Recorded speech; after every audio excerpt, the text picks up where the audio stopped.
transfer apps are playing out across the city. So criminals pretend to need your phone and then they transfer money from one of your apps to their own accounts. Police say one suspect pretended to be an Uber driver in the West Village and convinced his victims that he needed their phone to get directions, but instead transferred thousands of dollars into his own account. And police say he struck more than once.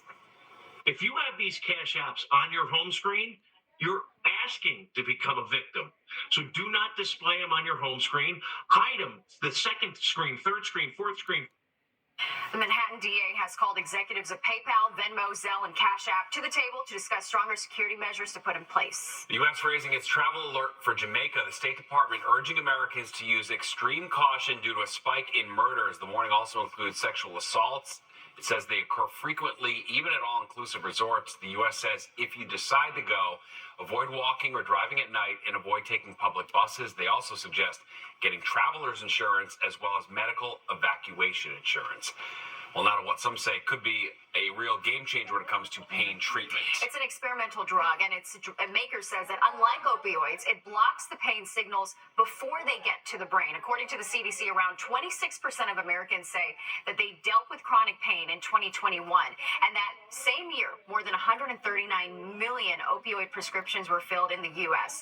So how promising is this new medication known as VX-548? We send our Teresa Priolo to find out.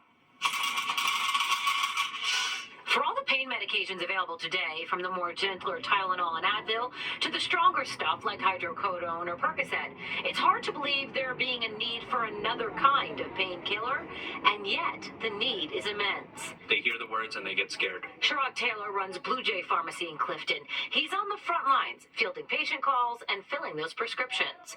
They come and talk to me first about my doctor wants to put me on an opioid afterwards, and they're apprehensive. They're afraid of getting addicted to it. Now, a new drug aims to fill that gap. What is currently known as VX-548 is a non-opioid pain pill. Vertex Pharmaceuticals is testing its effectiveness with moderate to severe short-term pain. The first new acute pain medicine potentially in 20 years that doesn't act in the brain. It actually acts in the periphery, and it doesn't have the potential for the side effects and addictive potential of opioids. For the last 5 years, VX-548 has been in clinical trials. The data shows it worked well on patients having bunion or foot surgery and those having abdominal surgery, like a tummy tuck. There's a great need for non-opioid pain medicines.